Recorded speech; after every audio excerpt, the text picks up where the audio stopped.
យើងអាច verify វាឲ្យខ្លាំងហ្មងឲ្យខ្លាំងវាយបាន5តក100មួយគូឬក៏5តក125ក៏បានដែរបានមួយគូហើយសង់លេងមួយគូទៀត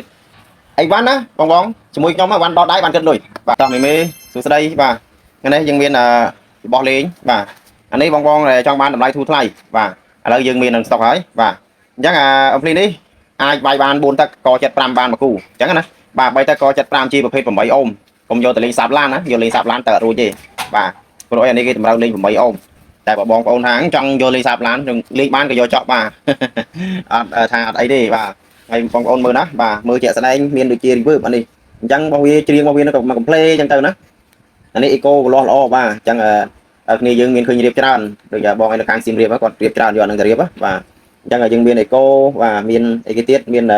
repeat បាទមាន delay មាន reverb ហ្នឹងហើយមានកំ play បដ ாய் ក្នុងនេះណាហើយអានេះអាចសាកអគុយបានមីមេណាហ្នឹងហើយដុំគេនេះអាចសាកអគុយបានអញ្ចឹងយើងយកទៅលេងអត់បញ្ហាទេសាកចូលអគុយយើងដាក់អគុយហើយ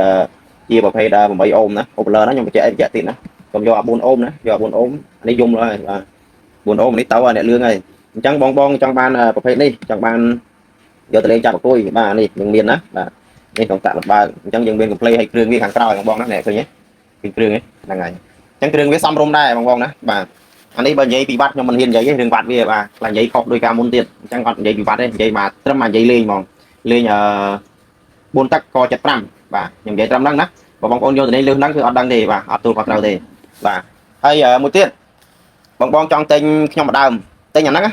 ហើយបងចង់ឲ្យខ្ញុំ verify ឲ្យខ្លាំងវាយ5ទឹកក100មួយគូឬក៏មិនទៀត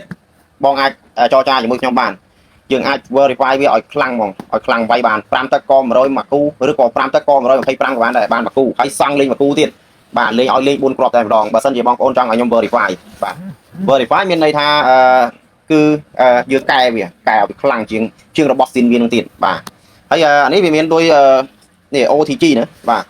ដោយ OTG នេះមានន័យថា OTG គឺពេលដែលបងប្អូនដោតចូលនៅក្នុងទូរស័ព្ទចង់ថតសំឡេងបើកវីដេអូទៅថតសំឡេងបានតែម្ដងយើងអត់បាច់យកឧបករណ៍ណាមកជំនួយទៀតទេណាបាទនេះដោយ OTG វានេះឃើញទេគឺគេដាក់ OTG បាទអញ្ចឹងក្នុងម្ដងនេះគឺវាអែមដែរបាទអែមដែរអញ្ចឹងមេដែលមានតម្រូវការមេអាចឆាតមកសួរខ្ញុំមកតម្លៃវាគឺអត់ដល់100ទេហើយក៏អត់ដល់80រៀលដែរហើយក៏អត់ដល់70រៀលដែរបាទក្រោមនឹងទៀតបាទអញ្ចឹងខ្ញុំបើតែប៉ុណ្្នឹងឯងតម្លៃណាបងស្រឡាញ់បងចង់បានបាទចង់បានជាប្រភេទ ampli ប្រភេទនេះណានេះហៅថា ampli Bluetooth ឬក៏ ampli ដាក់ជាប់ធុងអញ្ចឹងទៅបាទអញ្ចឹងបងចង់បានឆាតមកសួរតម្លៃជាមួយខ្ញុំមកសັບជាមួយខ្ញុំណាបាទបាទហើយខ្ញុំបញ្ជាក់មួយម៉ាត់ទៀតអីវ៉ាន់ណាបងជាមួយខ្ញុំវ៉ាន់ដតដៃបានគិតលុយបាទដាក់តាមក្រុមហ៊ុនដឹងជូន JNT បាទអញ្ចឹងអត់មានអីច្រើនទេបងណាខ្ញុំមានតែប៉ុណ្ណេះឯងអញ្ចឹងបងមានតម្រូវការបាទតាក់ទងខ្ញុំតាម Telegram តាម chat តាម TikTok តាម LINE ណាក៏ដោយឲ្យបងប្អូនតាក់ទងមកខ្ញុំបានអូខេយើងចរចាគ្នាបាទអញ្ចឹងខ្ញុំមានតែប៉ុណ្ណេះទេអរគុណច្រើនជម្រាបលាបាទ